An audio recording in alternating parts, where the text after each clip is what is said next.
Bonjour à tous et bienvenue à ces webinaires sur la perfusion intracardiaque chez les rongeurs des laboratoires. Je vais présenter maintenant l'équipe du JT Picture qui va présenter aujourd'hui. Donc, nous avons tout d'abord Elisabeth Normand. Elle fait partie de la cellule AFIS au ministère de l'Enseignement supérieur et de la Recherche. Ensuite, Damien Gervasoni. Il travaille au Centre de recherche de Lyon et très impliqué à l'AFSTAL. Et Stéphane Langonnet, qui est vétérinaire à l'Institut de chirurgie expérimentale. Il est président de la COMBET. Et ensuite, Delphine Roussel, Myriam Rouahi, de l'Institut toulousain des maladies infectieuses et inflammatoires, et Delphine Roussel, de la plateforme EPIS de l'Institut du cerveau. Et donc, maintenant, je laisse la parole à Elisabeth. Bon, j'attaque. Donc, bonjour à tous et merci de vous être connectés à ce webinaire sur la perfusion intracardiaque chez les rongeurs de laboratoire, donc qui a été initié par le groupe de travail PITCHE. Donc, PITCHE, ça veut dire perfusion intracardiaque, uniformisation et raffinement des expérimentations. Donc, qui est un groupe sous l'égide de 3 organismes, donc la COMVEC de l'AFSTAL, la cellule AFIS du ministère de la Recherche et le FC3R. Donc, qu'est-ce que c'est qu'une perfusion intracardiaque terminale et pourquoi est-elle pratiquée? Donc, c'est une chirurgie qui permet de faire circuler, grâce au battement du cœur, donc sur cœur battant ou non, des liquides physiologiques ou de fixation dans tout l'organisme en utilisant la circulation sanguine pour la faire pénétrer au sein des tissus et des organes. Elle nécessite donc une thoracotomie. Elle est pratiquée pour la préparation d'échantillons pour différentes techniques histologiques ou immunohistochimiques, pour observer avec différentes techniques de microscopie, que ce soit plein champ, fluorescence, confocale ou électronique. Elle peut être aussi utilisée pour des techniques d'électrophysiologie ex vivo, pour préparer des tranches aiguës de cerveau, ou de façon plus marginale pour des techniques de biologie cellulaire comme de l'analyse FACS ou du tri cellulaire. Donc, un petit point réglementaire, la pratique de cette perfusion intracardiaque antémortem nécessite d'être formé à l'expérimentation animale, donc nécessite aussi d'avoir une autorisation de projet qui est délivrée par le ministère de la Recherche suite à un avis favorable du comité d'éthique en expérimentation animale dont dépend l'EU, donc l'établissement utilisateur ou l'animalerie dans laquelle elle est pratiquée. Et ce cadre a été encore renforcé depuis la recommandation de la CNEA de décembre 2021 et qui dit, en l'occurrence, que la perfusion intracardiaque est une procédure chirurgicale à part entière et qu'elle doit être réalisée sous anesthésie générale, conforme aux bonnes pratiques et à la définition chirurgicale de l'anesthésie, c'est-à-dire incluant narcose, myorelaxation et analgésie, et ceci pratiqué par une personne dûment qualifiée. Donc, pour résumer, pour pratiquer la perfusion intracardiaque antémortem, donc sur cœur battant, il faut la formation réglementaire à la chirurgie expérimentale. Donc, la question qui nous a réunis dans le groupe PITCHE, c'est de savoir si on pourrait s'affranchir de la perfusion antémortem, donc sur cœur battant. C'est-à-dire, est-ce que le cœur battant au moment de la perfusion est-il un point indispensable, un élément clé pour obtenir les résultats scientifiques escomptés? Ces résultats peuvent-ils être obtenus sur un cœur arrêté, donc si l'animal est mort, donc dans l'impossibilité de ressentir la douleur? Et est-ce que ça ne serait jamais possible, toujours possible ou parfois? Et donc, si c'est parfois, sur quels critères est-ce que ça serait déterminant d'avoir un cœur qui bat? Ça peut dépendre du type d'organe à étudier, mais aussi du type d'organite à étudier. L'échelle d'étude de l'échantillon, que ce soit du macroscopique, microscopique, voire ultramicroscopique, en histologie, mais aussi en immunohistochimie, avec ou sans fluorescence, avec différents types d'anticorps, recherchant des antigènes différents qui peuvent différer beaucoup en termes d'abondance et de localisation. Donc, mais en fonction aussi de la technique, par exemple en électrophysiologie ou, comme on l'a dit, dans d'autres techniques. Donc, l'objectif du groupe Pitcher a été, quand nous avons initié ce groupe, on s'est donné en gros 4 grands objectifs. Donc, préparer un guide de bonne pratique à la perfusion intracardiaque anti-mortem en insistant sur l'aspect analgésie et anesthésie, mais aussi promouvoir et diffuser des protocoles de perfusion post-mortem et l'utilisation d'échantillons recueillis, mais aussi identifier toutes les actions locales sur le sujet, car en commençant ce groupe, on s'est aperçu qu'il y avait beaucoup d'initiatives très dispersées et très isolées sur le territoire français. Donc, on a eu envie de les regrouper et surtout d'établir des connexions entre ces différentes initiatives. Et aussi, pour finir, recenser des données déjà acquises pour valoriser toutes les données qu'on pourrait recueillir sur la question. Donc, notre premier travail a été une première étape avec un recensement des pratiques à travers un questionnaire en ligne qui a été mis en ligne en début d'année et pour lequel on est encore en train d'analyser les réponses parce qu'il était très, très fourni. Et il y a eu beaucoup de réponses, donc ça sera un travail de longue haleine, mais on va déjà s'appuyer sur les premières analyses qu'on en a fait au cours de ce webinaire. Donc, l'objectif du webinaire, c'est où nous avons recueilli, donc pas X réponses, mais 400 réponses à peu près, de donner des informations sur la perception et la prise en charge de la douleur de l'animal au cours de cette chirurgie thoracique, et aussi redéfinir des critères physiologiques qui définissent la mort. Donc, j'appellerais ça un volet vétérinaire. Et un deuxième objectif, c'est quels sont les points de levier après la perfusion pour savoir ce qui est déterminant dans l'utilisation d'un cœur qui bat ou non dans un volet que je qualifierais de traitement des échantillons. Et puis, on aura une troisième partie où il y aura par Myriam et Delphine des présentations de travaux de comparaison de résultats obtenus sur cœur battant versus cœur arrêté. Donc, ce petit tableau va nous permettre de nous questionner sur la nécessité d'utiliser une perfusion sur cœur battant ou pas, à peu près à chaque étape. Donc, je vais rapidement, parce que voilà, on va tous parler de façon assez concise pour vous laisser beaucoup de temps à la discussion. Donc, tout simplement, on peut préparer des échantillons sans perfusion intracardiaque. Ou après l'euthanasie de l'animal, il y a une dissection et un prélèvement des échantillons avec une immersion dans le fixateur pour préparer des coupes au cryostat, au vibratome ou à la paraffine.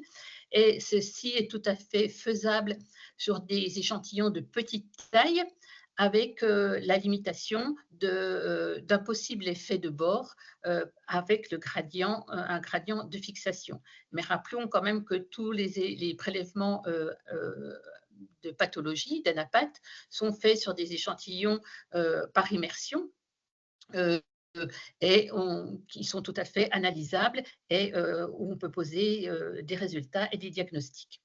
Après, si on utilise la perfusion pour préparer des échantillons, le cœur peut être donc arrêté ou battant. Donc, après, de toute façon, l'étape, donc on va un des interlocuteurs va redéfinir la notion de mort. Et donc, après, l'étape suivante, c'est donc une chirurgie thoracique avec une incision de l'abdomen, une ouverture du diaphragme, un découpage des côtes, une incision de l'oreille droite et une introduction d'une canule ou d'une aiguille en fonction de la taille du cœur dans le ventricule gauche. Et ensuite, le passage de liquide physiologique, de liquide. Donc, en général, il y a une première phase avec un liquide physiologique, et ça sera d'ailleurs la seule phase pour les cerveaux qui sont préparés pour de l'électrophysiologie, puisqu'il faut maintenir les tranches en survie le plus longtemps possible pour patcher les neurones. Donc, le liquide physiologique est souvent est continué par le passage d'un fixateur. Et là aussi, il y a différentes façons de faire passer ce fixateur. Ça peut être avec une pompe, une potence genre de perfusion qu'on a à l'hôpital, ou une seringue. Et là aussi, on peut se questionner sur la qualité histologique de l'échantillon en fonction de l'outil qu'on utilise, euh, sachant qu'avec une pompe et une potence, on peut contrôler les débits et les pressions des liquides qui va aussi avoir une grande importance sur la qualité histologique de l'échantillon.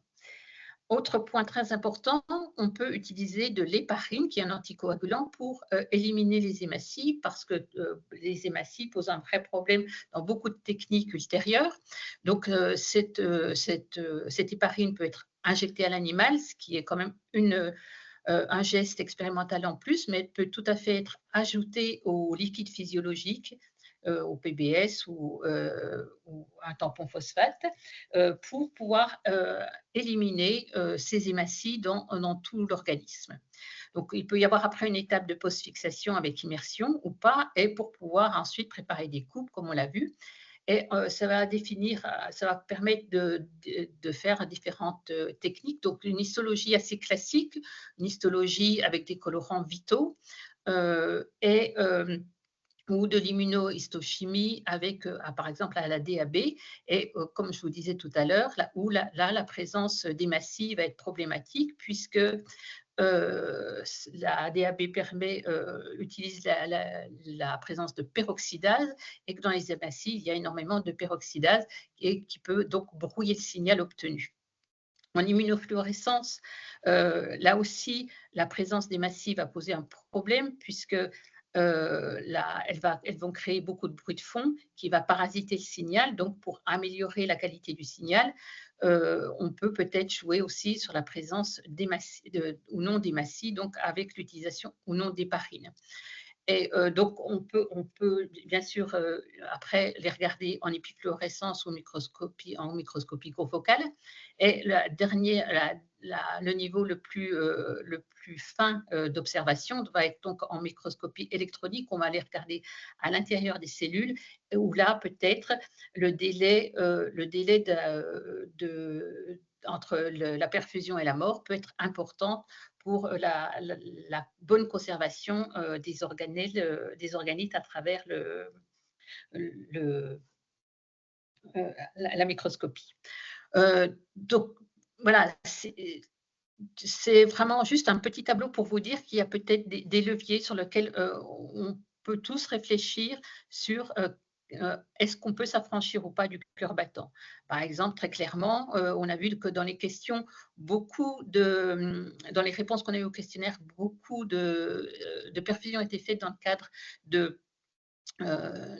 des neurosciences pour prélever le cerveau, qui est perfusé. Et quand on vérifie, par exemple, le positionnement d'une canule, est-ce que c'est vraiment nécessaire d'avoir un cœur qui bat avec une histologie assez simple, donc qui va aller à l'autre bout de la chaîne avec une microscopie électronique où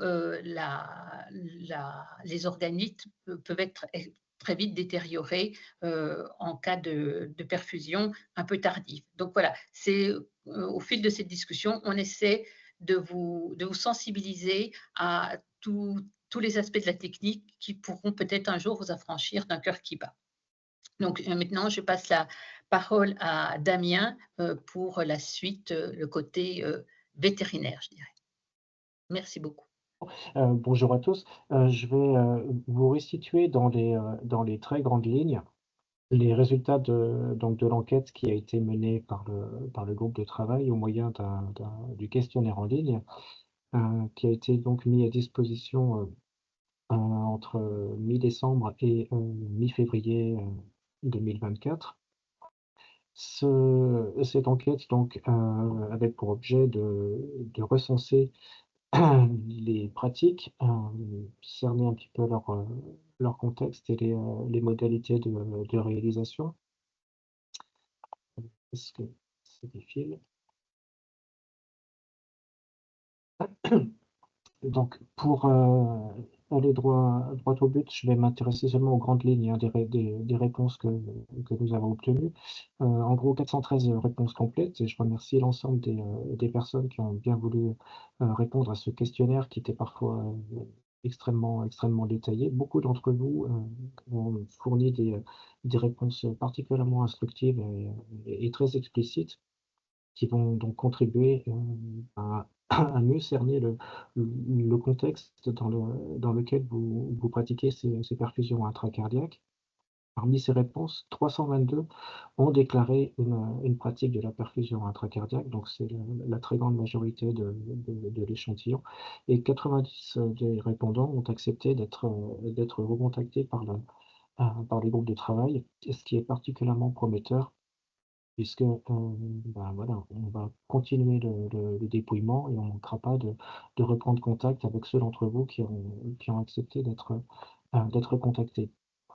Quelques informations, brèves sur le panel. Toutes les régions ont répondu. Alors majoritairement l'Île-de-France, la région Auvergne-Rhône-Alpes, l'Occitanie, les régions Nouvelle-Aquitaine, Provence-Alpes, Côte d'Azur, avec, donc un reflet, assez bon du nombre d'établissements en fait qui sont répartis, sur l'ensemble du territoire. On a observé une très, très grande majorité d'établissements publics, mais certains établissements privés, et en particulier quelques CRO, ont également bien répondu. L'idée, c'était d'abord de vérifier, quel était le niveau de pratique de la perfusion, intracardiaque et parmi les réponses obtenues, 46 les répondants ont indiqué, pratiquer donc très fréquemment, enfin fréquemment ou très fréquemment cette perfusion intracardiaque. Parmi les espèces cibles, donc il y avait la possibilité dans le questionnaire de répondre, de cocher plusieurs cases. L'espèce qui est arrivée en tête, c'est principalement la souris. Venait ensuite le rat et de façon un peu plus marginale, mais néanmoins extrêmement importante, le primate non humain, le hamster, quelques amphibiens, des oiseaux, des poissons et des reptiles. La question a été posée de savoir si tout l'animal était perfusé et apparemment, d'après les réponses obtenues, c'est le cas dans plus de 3/4 des réponses obtenues. La question a été posée ensuite de savoir, pour quel, type d'échantillon, quel type de préparation de cette, perfusion a été réalisée. Donc là, on retrouve essentiellement la préparation de coupes, en vue de réaliser des techniques de coloration histochimique ou immunohistochimique. Quelques applications aussi en microscopie, avec tous les types de microscopie que que l'on connaît et que Elisabeth a évoqué. Il y a également, là, de façon un peu plus minoritaire, un certain nombre d'entre vous qui pratiquent la perfusion intracardiaque pour l'obtention de tranches de cerveau qui soient maintenues le plus possible dans un état proche du vivant. Quel type de liquides sont perfusés? Là encore, il y avait la possibilité de cocher plusieurs cases en majorité. Donc, il y a d'abord le passage d'un liquide physiologique, puis ensuite d'un liquide fixateur. Parmi les réponses autres,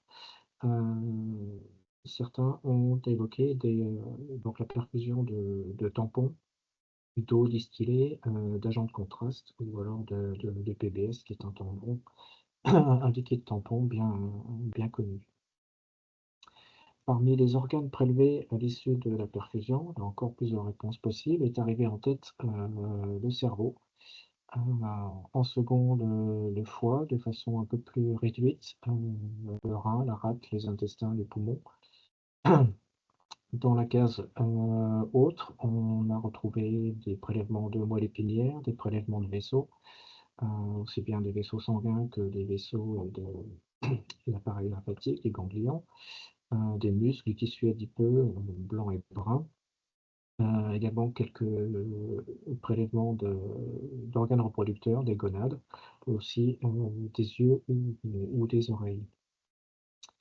Une des questions importantes donc, qui nous intéressait, c'était de savoir donc, si d'abord la perfusion était réalisé du vivant de l'animal ou bien immédiatement après sa mort. Et en très très grande majorité, vous avez répondu que vous pratiquiez sur un animal anesthésié vivant, donc à cœur battant. La question suivante était sur le choix de faire de la méthode. Il y avait la possibilité là encore, de cocher plusieurs cases. En grande majorité, vous nous avez répondu que c'était la méthode de perfusion donc à cœur battant, parce que c'était celle qui était en vigueur dans l'établissement, dans l'unité. Dans quelques cas, c'est une technique qui a été directement appliquée ou inspirée d'une publication ou d'un ouvrage scientifique. Et dans d'autres cas, 39, près de 40% des réponses, vous avez indiqué que la perfusion avait été développée pour répondre à un besoin particulier d'une étude. Parmi les réponses autres, on a eu 23, plutôt bien documentées. 7 d'entre vous nous ont fait part d'essais comparatifs entre donc une perfusion à cœur battant versus un cœur non battant, et pour lesquels vous avez observé de meilleurs résultats sur une perfusion à cœur battant. Quelques autres ont répondu que c'était l'usage commun, ou que c'était comme ça qu'on leur avait appris, que c'était une habitude de l'équipe. Il y a eu quelques réponses aussi indiquant le choix de la perfusion à cœur battant pour des questions d'homogénéité de pratique entre plusieurs équipes, et donc le besoin d'utiliser une méthode similaire. Et quelques réponses mentionnent l'absence de note alternative pour fixer les tissus. Dans le cas des expériences sur animal anesthésié, il était demandé quels arguments scientifiques étaient donc avancés pour expliquer le choix. Il s'agissait de réponses libres qui ont été analysées de la façon suivante. On a identifié un argument primaire et un argument secondaire dans chacune des réponses. La plupart du temps, elles étaient mixtes, hein. Beaucoup ont fait valoir plusieurs des items qui sont mentionnés sur cette liste. L'une des réponses qui apparaît en tête, c'est d'obtenir une bonne perfusion tissulaire. Autrement dit, il y aurait besoin d'un cœur battant pour que le liquide gagne l'ensemble des tissus et des organes. Beaucoup ont également mentionné le besoin d'éliminer complètement le sang, les hématies, d'éviter les phénomènes de coagulation. D'autres ont fait valoir le besoin d'obtenir une fixation extrêmement rapide pour des contraintes j'allais dire, timing expérimental, et d'obtenir une fixation dès que possible en l'état, avec le moins de modifications. Pour d'autres, le choix de perfuser à cœur battant relève d'une conservation de la viabilité ou du maintien en vie des cellules qui sont ensuite prélevées ou alors enregistrées, notamment sur tranches de cerveau. Quelques réponses font valoir la notion de qualité histologique pour les analyses ultérieures. Alors, c'est à la fois précis et imprécis. On pourra y retenir au fil de la discussion. D'autres ont mentionné que le choix de perfuser à cœur battant était nécessaire pour réaliser un prélèvement d'une quantité importante de sang. Enfin, 4% des réponses mentionne l'absence d'arguments scientifiques pour expliquer le choix de cette technique. Pour ceux qui donc réalisent la perfusion à cœur battant, il y avait quelques items complémentaires. D'abord sur le type d'anesthésie qui était utilisé. Là encore, la possibilité de cocher plusieurs cases. Parmi les propositions, kétamine, xylazine. Plus de 60% d'entre vous ont répondu utiliser cette association. Donc un dissociatif et d'un antagoniste alpha-2. D'autres ont mentionné l'utilisation d'isoflurane. Et parmi les autres réponses, on a retrouvé l'utilisation de médicaments euthanasiques à base de pentobarbital, des spécialités bien connues de type hexagon, eutazole, dolétal ou eutoxin. D'autres ont mentionné simplement pentobarbital, qui est assez troublant à notre connaissance, sous forme anesthésique, ce produit n'est plus commercialisé.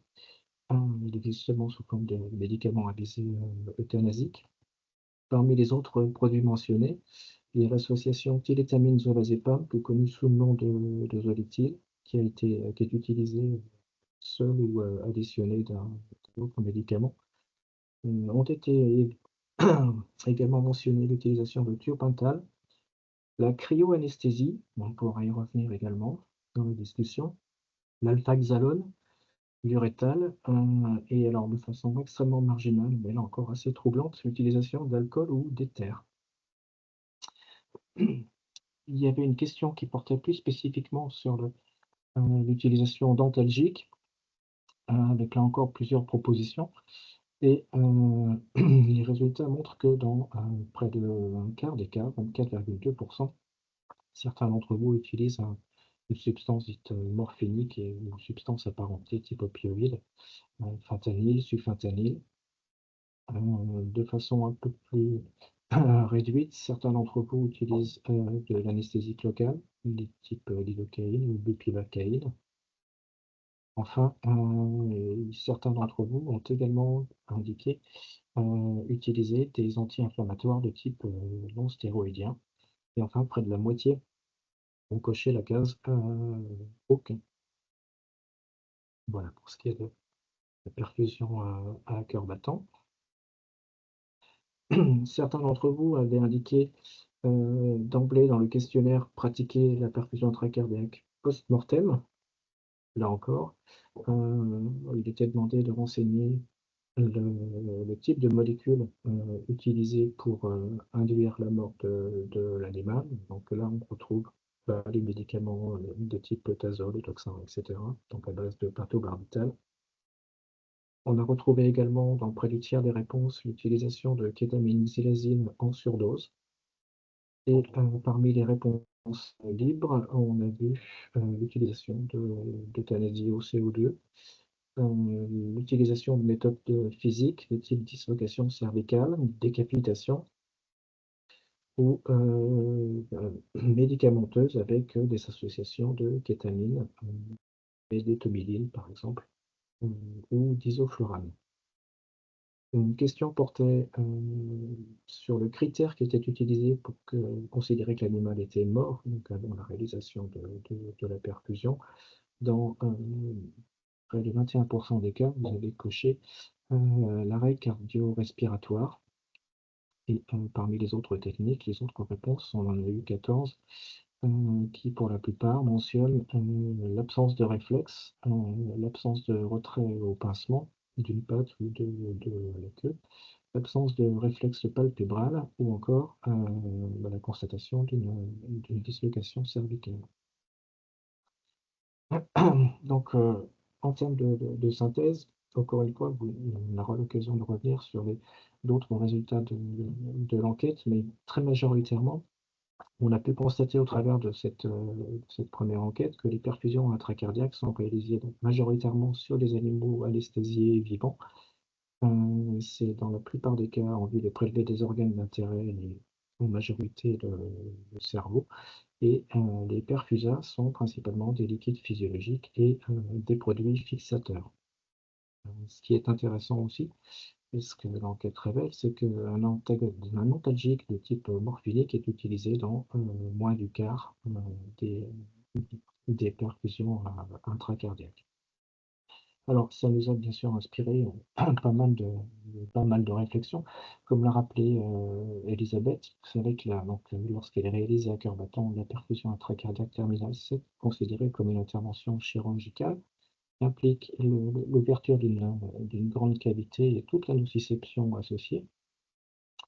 Ce qu'on perd parfois de vue parce que on est préoccupé par l'atteinte de l'objectif scientifique, c'est que c'est aussi une méthode qui conduit à la mort de l'animal par exsanguination, et c'est pas anodin, et que jusqu'à confirmation de cette mort de l'animal, ça c'est pas moi qui le dis, c'est le CNA, la profondeur et le maintien de la narcose doivent être adaptés pour garantir l'absence même partielle de reprise de conscience de l'animal et les mesures d'analgésie doivent être adaptées pour garantir l'absence de nociception jusqu'à la constatation de la mort de l'animal. Autrement dit, il faut que chacun mette tout en œuvre pour que cette perfusion intracardiaque se fasse sans causer de souffrance physique ou mentale à l'animal, par le biais d'une méthodologie adaptée et bien sûr par du personnel qualifié. Alors parmi les pistes de réflexion qu'on a identifiées, j'aimerais partager avec vous ces quelques critères. L'idée, c'est d'abord que le choix de la perfusion intracardiaque ne soit pas issu d'une habitude et revête réellement un caractère de stricte nécessité. Et le meilleur moyen de montrer ce caractère de stricte nécessité, c'est d'abord de s'appuyer sur des arguments scientifiques qui soient tangibles et surtout qui démontrent la possibilité de procéder post-mortem pour atteindre le but recherché. Autrement dit, il ne devrait plus être question de s'appuyer sur voilà, l'historique ou la façon de faire qui est en pratique dans l'établissement. Des considérations éthiques également sont nécessaires, et d'abord la prise en compte, bien entendu, de la sensibilité animale, avec un choix de méthode, ça c'est aussi une obligation réglementaire et pas seulement morale ou éthique, mais c'est de choisir donc des méthodes comme les voies d'administration des anesthésiques, par exemple, qui causent le moins de douleur ou d'inconfort. Ça passe aussi par une réflexion sur l'ensemble des gestes qui sont réalisés au cours de cette perfusion.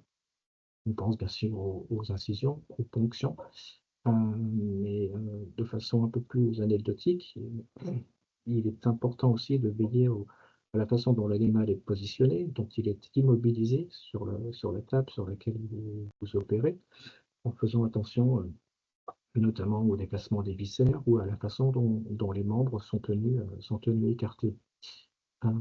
Une autre chose qu'on a tendance aussi à négliger, c'est tout ce qui précède en fait pour l'animal la perfusion elle-même. Autrement dit, le transport entre la salle où il est hébergé et la pièce où on va réaliser la perfusion intracardiaque, et puis toutes les interventions, type manipulation, contention, qu'on réalise avant d'effectuer le geste fatal.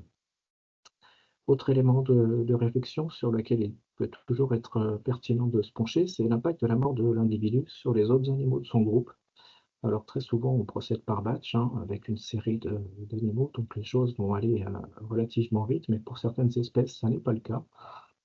Et il peut être intéressant de réfléchir à l'impact donc du retrait d'un individu de son groupe en termes de perturbation sociale ou d'absence future de ces marques olfactives. La prise en compte de la sensibilité animale, ça passe aussi par la réalisation des perfusions dans une pièce dédiée. Il faut naturellement veiller aux paramètres d'ambiance, en particulier la persistance de traces olfactives, plus effrayant que l'odeur du sang quand elle est particulièrement prégnante. L'équipement adapté, donc que ce soit une table opératoire installée sous watts ou une table avec un système d'aspiration dessous. L'utilisation d'instruments chirurgicaux qui soient adaptés à l'espèce, en bon état, autant que possible. L'idée, encore une fois, c'est d'impacter le moins possible l'animal. La réflexion doit aussi inclure la prise en compte de la sensibilité de l'opérateur, autant que possible. Pardon, Avec, Damien, est-ce que tu oui, pourrais aller un petit peu plus vite parce qu'on dépasse le oui, temps largement? j'ai Merci. j'ai presque terminé. Des questions d'hygiène et sécurité avec les risques associés donc aux produits qui vont être perfusés, je pense en particulier au PFA. Ça passe par une préparation minutieuse aussi de l'intervention, une planification qui permet une réalisation la plus sereine possible.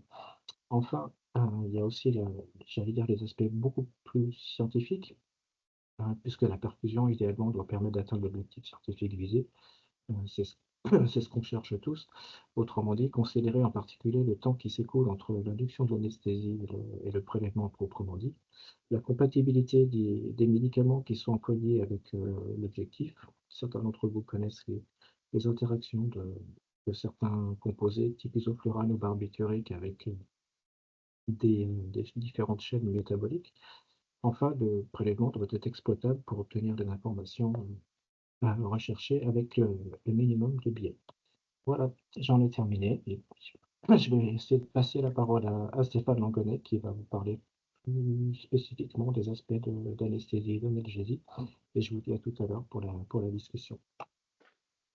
Pour faire suite à ce que disait Damien, rapidement, je vais passer rapidement sur cette première diapo, parce qu'elle reprend à peu près les éléments que Damien a présentés. Donc, sur la répartition générale entre antémortem et post-mortem, donc on voit sur le schéma une majorité en antémortem. Juste noter que certains ont répondu à la fois antémortem et post-mortem parce qu'ils effectuent les deux.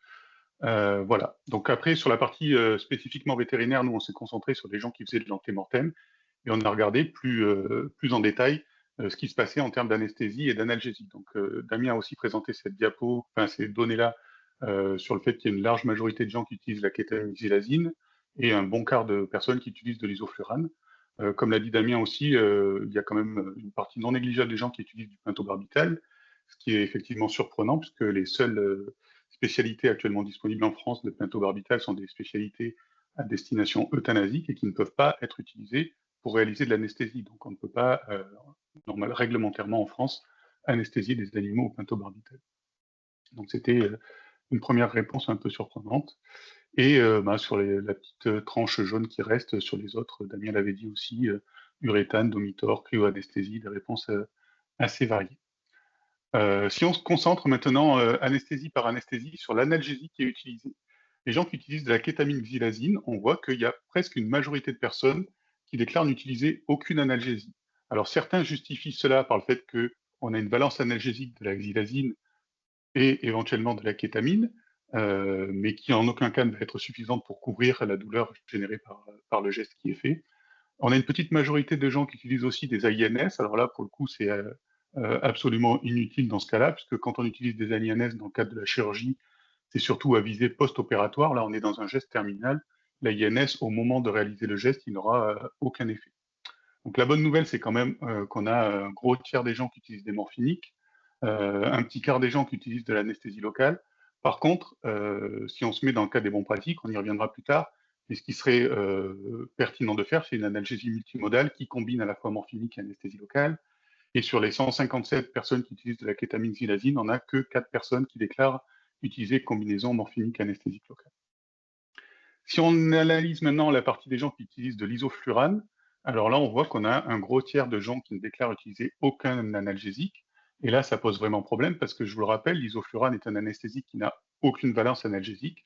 Donc ça veut dire que ces personnes-là vont pratiquer une thoracotomie sur des animaux qui n'auront aucune analgésie. Sur le reste, sur la partie répartition morphinique anesthésie locale, on a à peu près la même réponse que sur la kétamine xylazine. Et là, on a seulement 6 personnes qui déclarent combiner morphinique et anesthésique locale, donc 6 sur 62.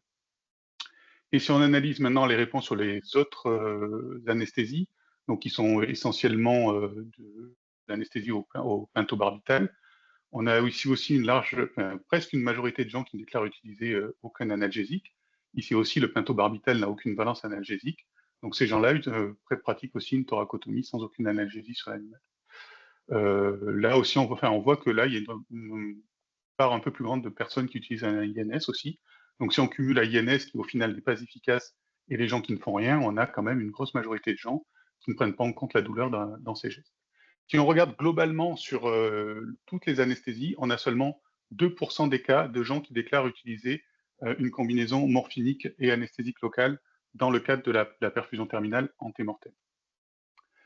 Juste une petite remarque aussi, on a eu quelques déclarations sur des gens qui déclaraient faire de l'antémortem, et j'ai vu qu'il y avait des questions là-dessus dans le chat, savoir quand est-ce qu'on est en antémortem, quand est-ce qu'on est en post-mortem. On va y revenir ensuite sur la séquence de la mort. Effectivement, si on attend l'arrêt cardiovasculaire complet, probablement qu'entre le moment de la mort et le moment de l'arrêt cardiovasculaire complet, il y a un moment où des gens vont être dans un cadre d'une perfusion post-mortem alors qu'ils pensent être encore en antémortem. On a probablement quelques faux antémortem dans l'analyse, mais on y reviendra dans la diapositive suivante.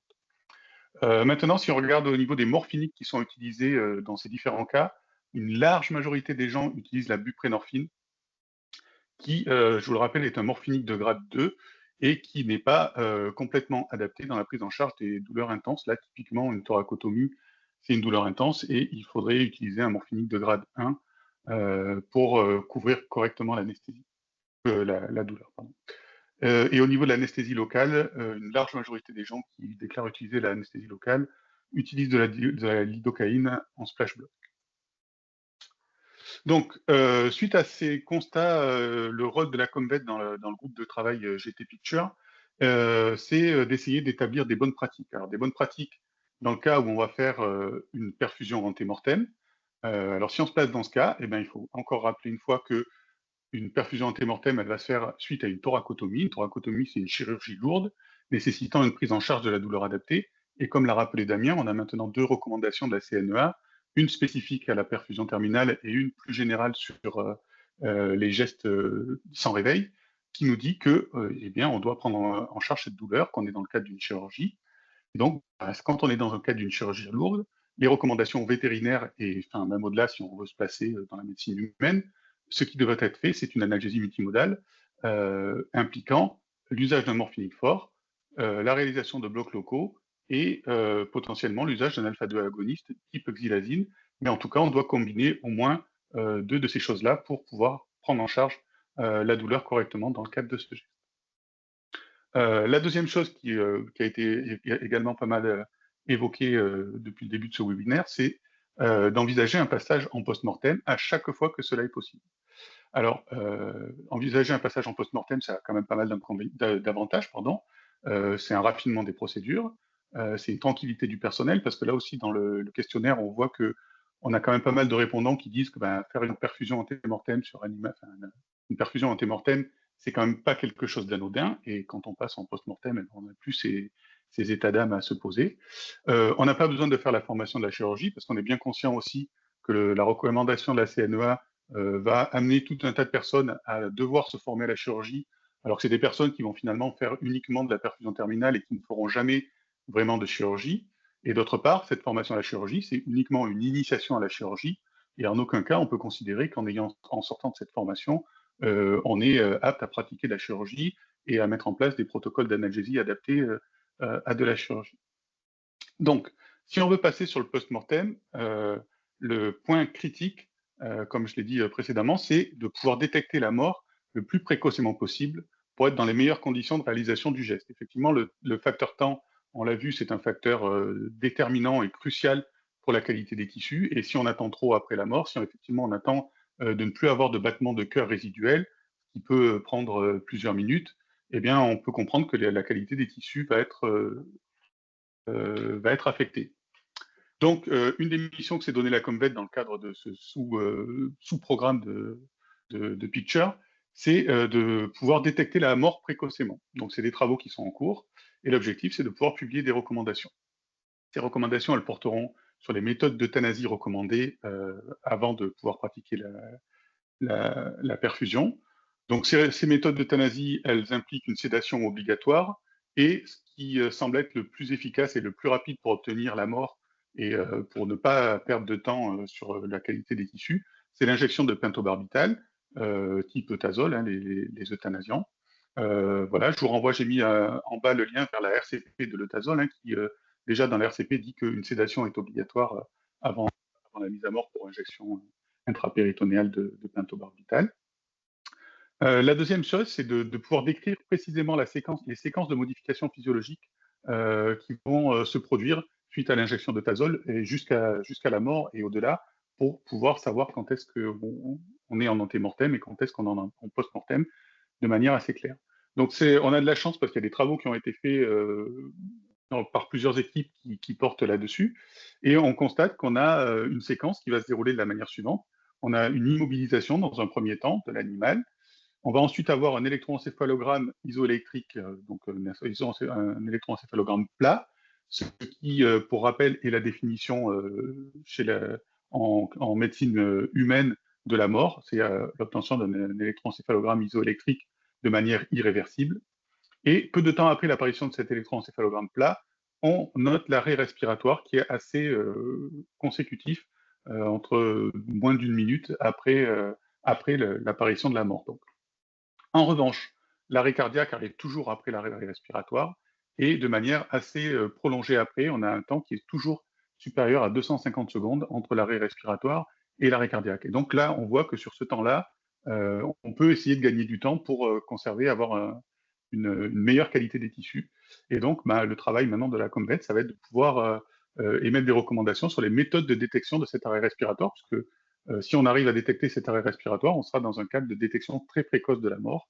Et donc, on pourra avoir des critères qui vont être fiables, reproductibles et précoces. Et il faut aussi qu'ils soient simples à mettre en œuvre pour pouvoir passer sur une perfusion post-mortem de qualité dans les mêmes conditions que ce qui pouvait être fait en antémortem. Donc voilà, c'est le travail qui est actuellement en cours et qui, on l'espère, pourra aboutir à la publication de recommandations. Bonjour à tous, merci Stéphane pour la transition. Et pour commencer, donc, je vais me présenter, je vais vous parler de notre groupe de travail toulousain et de ces 2 tests que nous avons réalisés. Alors voilà, donc je m'appelle Myriam Royer, je suis ingénieure à la faculté de santé de Toulouse, je vais aller vite, et je travaille dans une équipe du Centre de recherche des maladies inflammatoires et immunitaires sur le site de Purpan. Ça fait à peu près plus de 20 ans que je travaille sur les projets avec des animaux. Et je suis également présidente de la communauté d'éthique en expérimentation animale, numéro 122, qui rayonne principalement sur 5 instituts et centres de recherche et 7 sociétés privées, 3 tutelles, pour une centaine de DAP par an. Voilà. Donc, la sortie de la recommandation, donc là, je vais vraiment aller très vite sur la perfusion intracardiaque en 2021. Ça a eu un impact sur les chercheurs utilisant les animaux dans leurs projets. Avec tout ce qui vous a déjà été montré, donc je vais pas, on va gagner du temps là-dessus, et ce qui a été expliqué par Elisabeth et aussi par Damien. Voilà, donc ça nous a fait réagir, et nous, sur Toulouse, donc notre réaction a été la suivante. On s'est dit, donc en 2022, avec la responsable de la zootechnie d'expérimentation, qui est également membre du comité d'éthique, Rachel, nous avons lancé un appel à volontaires au niveau du centre aux utilisateurs de cette technique avec une question: était-il toujours nécessaire de perfuser à cœur battant? Voilà, donc on a commencé par une visio avec 2 personnes et de 2 équipes utilisatrices de la perfusion intracardiaque, donc qui y ont participé en tant qu'experts. Alors, on n'a pas eu de financement spécifique, hein. Le matériel, la pompe, le consommable, le PBS, PFA ont été fournis par les membres experts. Les animaux et les produits stupéfiants ont été fournis par la zootechnie. Les prélèvements de tissus ont été traités par le service histopathologique expérimental du CREFRE, donc à l'Explo. Il n'y a pas eu de DAP propre à cette initiative, et notre groupe de travail donc a produit 2 tests. Et j'ai été invitée à rejoindre le groupe Picture, là pour la démarche nationale soutenue par FC3R et l'enquête que vous avez qui vous a été présentée. Voilà. Donc, pour entrer dans le vif du sujet, voici le premier test que nous avons réalisé. Donc, il s'agissait de comparer l'aspect macroscopique du cerveau de souris et sa vascularisation en fonction de plusieurs conditions.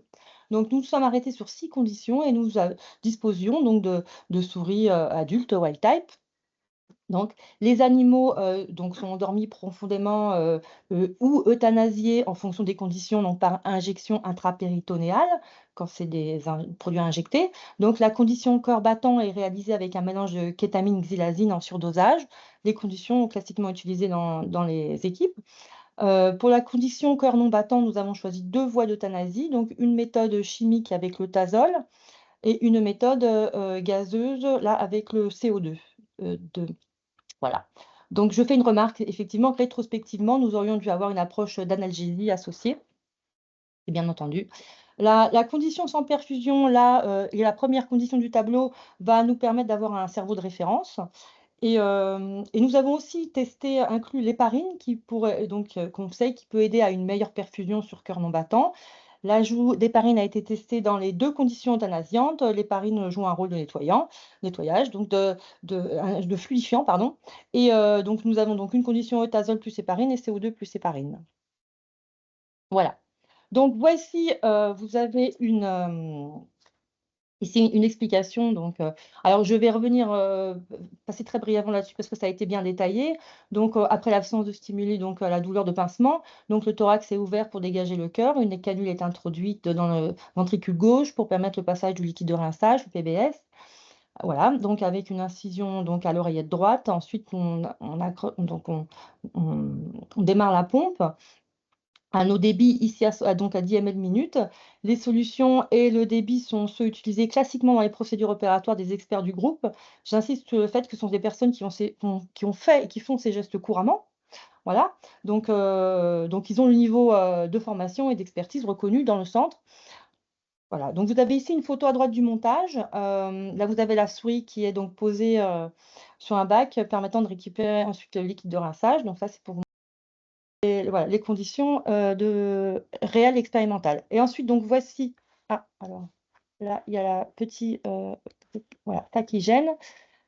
Voilà, donc voici donc les résultats obtenus. Notre référence étant le cerveau non perfusé ici, vous voyez, à l'image. Donc, on remarque que les cerveaux les moins rincés sont ceux réalisés avec l'euthanasie au CO2. Nous n'avons pas vu de différence de couleur entre les cerveaux pardon, perfusés ante ou post-mortem avec eutazole plus ou moins héparine. Voilà. Ensuite, donc, alors, qu'est-ce que ce test numéro 1 nous a montré? Donc, on a déjà tout bêtement l'intérêt de la perfusion. La condition de perfusion post-mortem CO2 donne la plus mauvaise efficacité de lavage de cerveau dans nos conditions. C'est une manip où le foie, là, on a aussi vu le foie et s'éclaircit très vite et on a vu que le foie était moins éclairci en post-mortem avec une euthanasie au CO2, ça aussi. Donc, on a, c'est vrai, peu de souris par condition et beaucoup de conditions. Et on a vu une mauvaise prise en compte de l'analgésie, je rappelle, pour l'euthanasie sous eutazole. Voilà, et il faut revoir la concentration peut-être et le mode d'injection de l'héparine parce que ce qu'on a vu n'était peut-être pas représentatif de ce qu'il y a, ce que l'on peut trouver dans la littérature ou dans les expériences de chacun. Ensuite, donc le deuxième test a été donc 2 mois après, nous avons réalisé un deuxième test avec l'impact de 2 modes de mise à mort sur l'aspect microscopique là, des tissus après perfusion intracardiaque.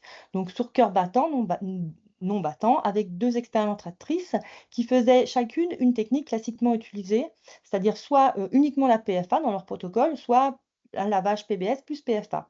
Le fait de devoir utiliser la PFA nous a demandé de réserver un labo, spécifique avec une autre aspirante à cause du risque chimique. Et ça a été un paramètre, bien sûr, logistique supplémentaire.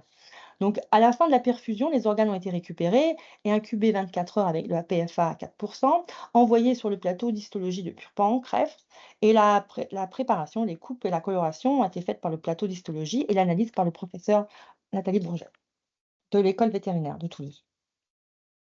Donc, voici le résultat de la coloration. Donc, on a une coloration hématoxyline-néosine, qui est une coloration d'usage courant en histologie, qui permet de voir les noyaux en bleu-violet, le reste en rose. Vous connaissez tous cette coloration. Nous avons fait le choix d'une coloration pour tous les tissus, parce que nous n'avons pas que le cerveau. Et nous avons certainement le cerveau, la coloration de Nil, je suis d'accord, était bien plus adaptée. Voilà, donc dans ce cas là, que vous voyez les images, la perfusion, c'est une perfusion de PFA 10 minutes. Vous avez observé qu'il y avait plus de globules rouges sur les coupes de cerveau de souris avec donc une perfusion intracardiaque sur cœur non battant. Bon, voilà.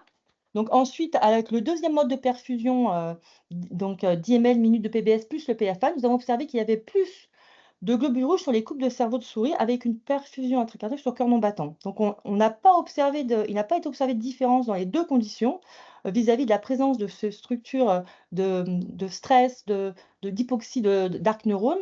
Donc je précise que la lecture a été réalisée à l'aveugle, voilà. Et on avait presque des fois l'impression d'avoir l'inverse.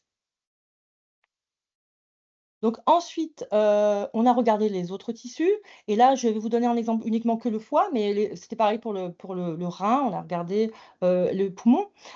Sur cœur non battant, là, dans le cas de la perfusion, 10 minutes en PFA sur le foie, nous avons observé aucune différence sur la morphologie, alors, avec les non moyens et la présence de globules rouges entre non battant et non battant, là. De la même manière, avec l'autre technique, nous sommes arrivés aux mêmes conclusions.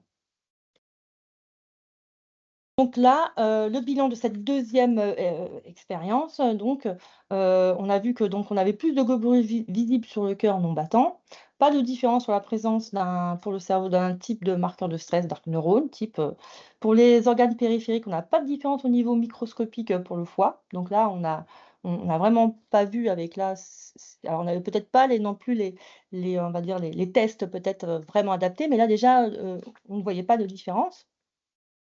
Alors le bilan de notre groupe, c'est que l'on ne peut pas être, catégorique sur nos affirmations Ça, c'est sûr, mais dans nos conditions, perfuser pour éliminer ou réduire la quantité d'hématie est une bonne technique.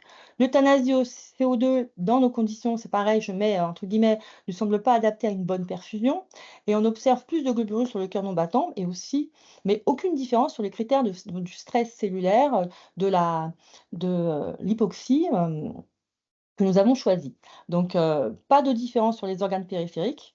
Nous avons utilisé une approche 3R dans le sens où nous avons réutilisé des animaux qui étaient disponibles, et pour cela, avec en tête que notre étude utilise peu d'animaux et beaucoup de conditions, bien sûr. Alors, elle peut certainement se conforter avec d'autres initiatives dans d'autres zootechniques, parce que nous faisons partie des personnes qui ont fait des initiatives, et j'imagine qu'avec d'autres, on peut voilà, réussir à regrouper, à avoir une conscience, une meilleure conscience pour la recherche. Et donc au final de tout ça, donc nous sommes d'accord en disant qu'il n'y a pas de réponse binaire à cette question qui dépend de l'objectif post-mortem, c'est-à-dire en fonction, les analyses histologiques que l'on va faire, l'immunohistochimie, électrophysiologie, bien sûr que c'est très vaste et ça se discute, mais par contre il faut maintenant en discuter vraiment, et que ce sont des expériences coûteuses, et c'est la raison pour laquelle nous avons rejoint le groupe de travail national. Parce que, il faut un projet plus complet, avec une demande d'autorisation de projet, des nombres d'animaux qui permettent d'obtenir ou pas, mais au moins d'avoir statistiquement, une chance d'avoir une vraie signification.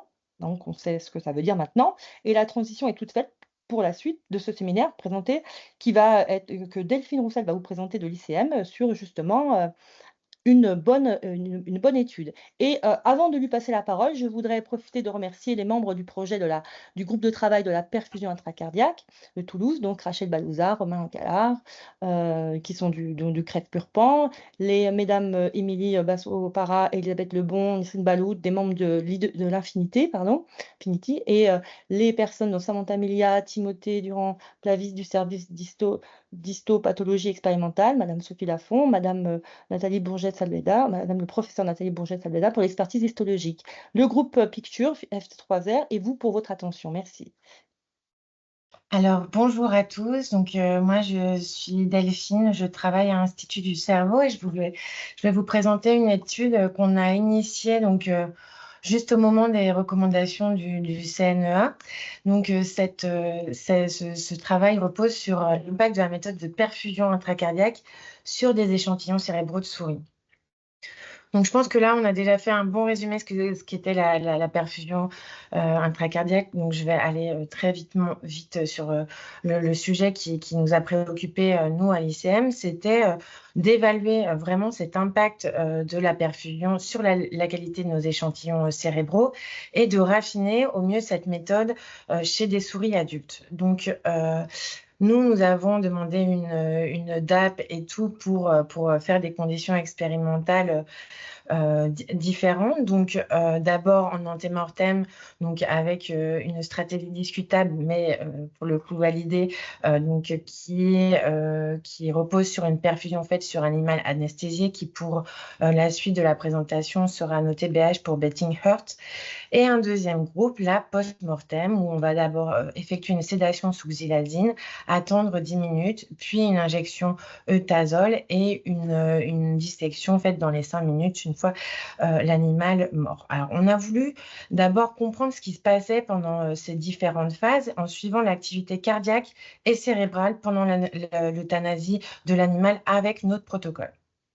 Donc, on a suivi l'électroencéphalogramme et l'électrocardiogramme. Donc, en haut, on voit que l'électroencéphalogramme, très rapidement après l'injection de tazol, est complètement réduit.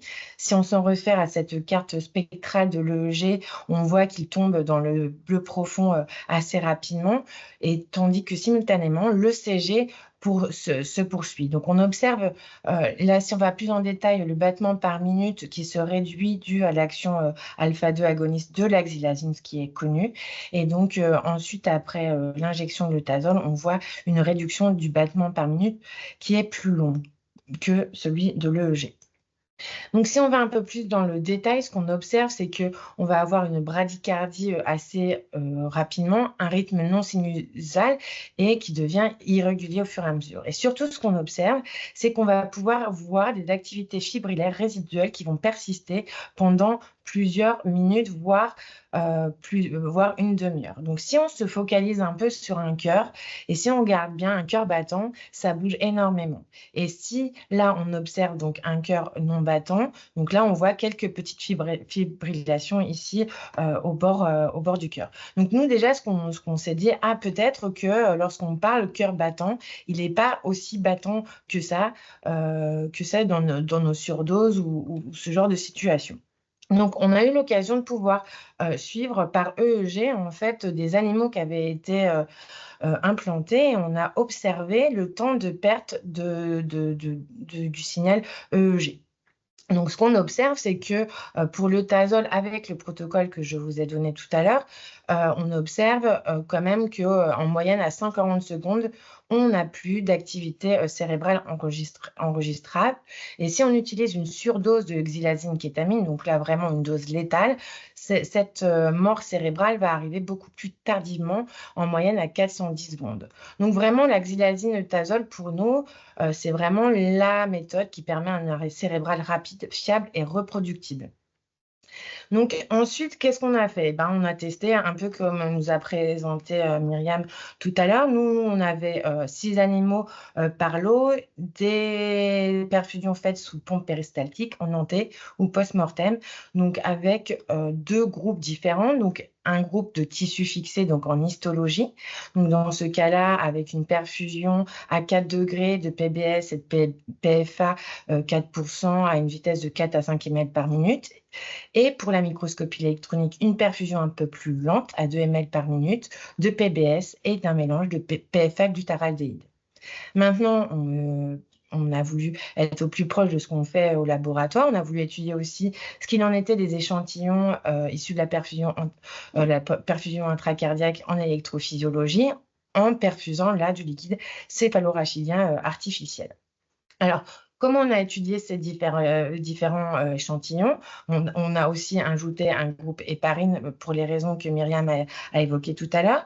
Et pour l'histologie, nous avons effectué une étude semi-quantitative avec 2 expérimentateurs en aveugle sur des échantillons colorés et en immunohistochimie.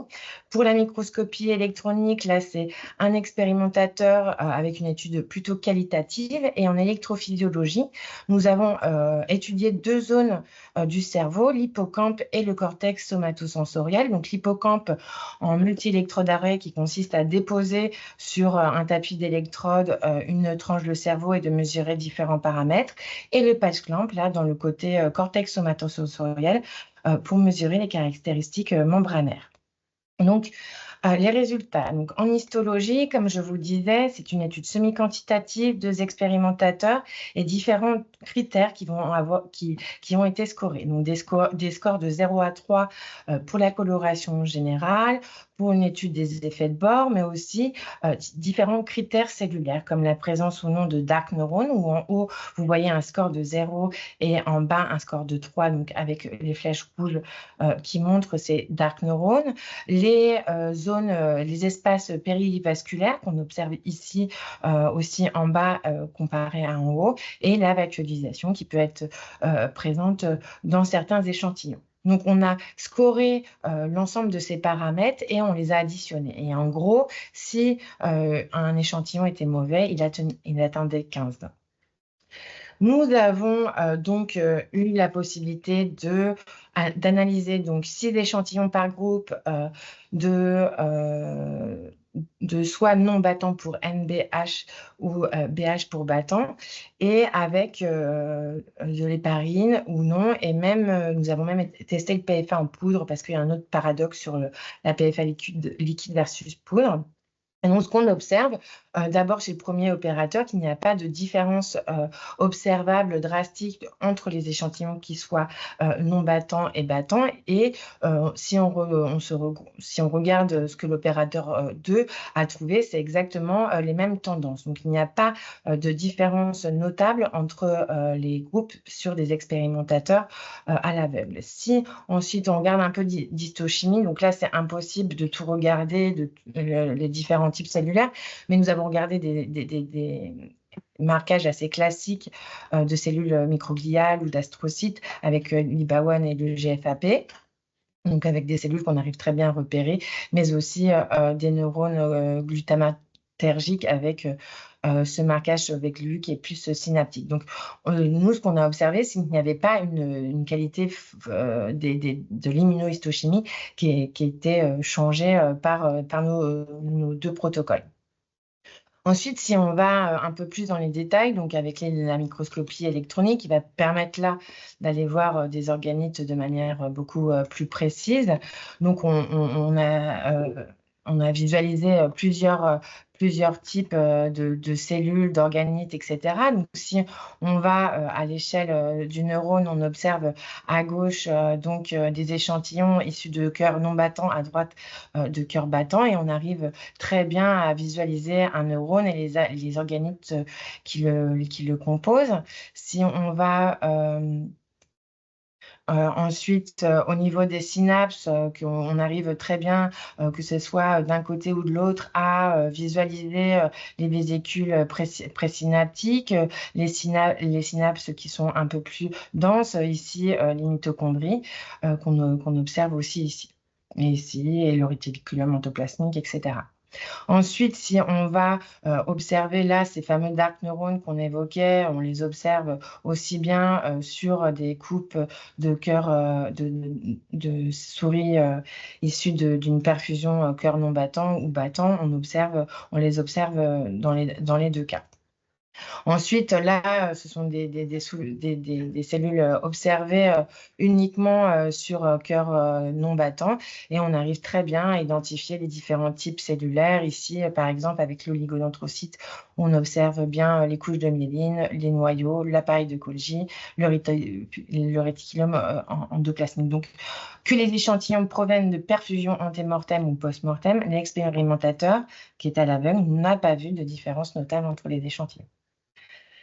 Maintenant, si on va sur des études fonctionnelles, donc là, on a fait de l'électrophysiologie sur tranche, donc en MEA d'abord, où, comme je vous disais, on positionne la tranche sur un tapis d'électrodes et on va étudier la transmission synaptique en stimulant à différentes intensités nos tranches et en mesurant à la suite les réponses obtenues, et en mesurant la pente, on peut voir quel est le taux de transmission synaptique.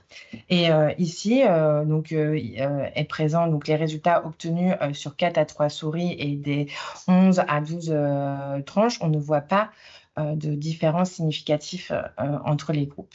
Maintenant, si on va voir l'étude de la plasticité à court terme, qui consiste à 2 stimulations à plus ou moins grand intervalle, on mesure le ratio entre la première et la deuxième stimulation, et c'est ce ratio qu'on reporte ici en fonction de l'intervalle de temps entre les stimulations.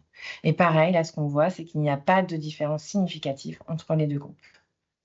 Ensuite, si on va encore plus en détail, donc là, avec du patch clamp, où on va s'approcher avec une pipette de l'électrode pour patcher la membrane et enregistrer différentes caractéristiques, on n'observe pas là de grosses différences majeures macroscopiquement sous la bino lors de l'approche de la pipette de patch. Ensuite, on a mesuré tout un tas de caractéristiques, mais ici, on ne voit pas de différence dans le potentiel de membrane, sur la résistance ou la capacitance. Il y a un exemple, là, c'est l'étude du courant postsynaptique, donc où là, on va mesurer l'amplitude du signal et sa fréquence, et là encore, on ne voit pas de différence significative entre les groupes battants ou non battants. Donc, la conclusion, c'est que notre protocole, on a pu définir les temps de mort, et ça, on est sûr qu'avant 5 minutes, on arrive à la mort de l'animal avec le EEG que nous avons vérifié. Et maintenant, quel est l'impact? Donc, sur le tissu fixé, on était moyennement surpris parce qu'on savait, on le faisait déjà en laboratoire, que sur des coupes macroscopiques, l'influence était moindre. Plus étonnamment, pour la microscopie électronique, et ça, ça nous a tous surpris, on n'a pas vu de différence notable. Et également pour l'électrophysiologie, là, on s'attendait vraiment à une différence et elle n'est pas drastique. Alors, ça interroge sur ce qu'on fait depuis quand même des années. Il faut quand même noter une première chose, c'est que les conditions expérimentales étaient optimales. On était sur des plateformes avec une seule personne qui a fait les perfusions pour l'ensemble du projet, quelqu'un de très formé, que les échantillons, les traitements des échantillons étaient faits par des gens sur des plateformes, donc très formés et très compétents, où l'erreur est quand même un peu plus rare. Il est impossible évidemment de tester toutes les variables, tous les types de zones de noyaux, que ce soit en électrophysiologie, en histologie, en microscopie électronique. Donc c'est vraiment pour montrer que en fait c'est possible d'optimiser quand même cette méthode de perfusion intracardiaque et en tout cas observer nous-mêmes des points d'interrogation sur nos pratiques. Donc, bon, aujourd'hui, c'est vrai que ça nous permet d'inciter à l'utilisation du protocole post-mortem, mais en tout cas d'y réfléchir. Ça permet de réduire la nuisance quand même pour l'animal comparé à une perfusion anté-mortem avec cette ouverture.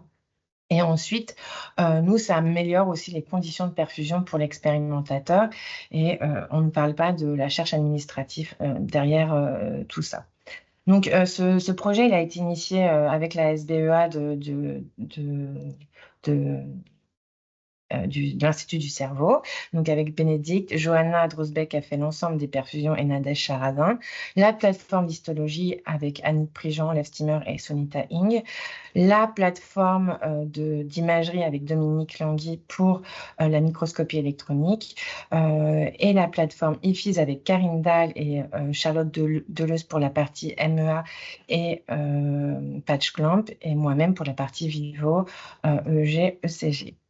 Donc vraiment, nous, ce projet nous a permis de comprendre ensemble les enjeux qu'il y avait autour de la perfusion cardiaque et puis cet environnement collaboratif nous a permis de comprendre aussi comment on peut prioriser le bien-être animal et comment on peut remettre en question les dogmes établis sur place et comment progresser ensemble sur cette question.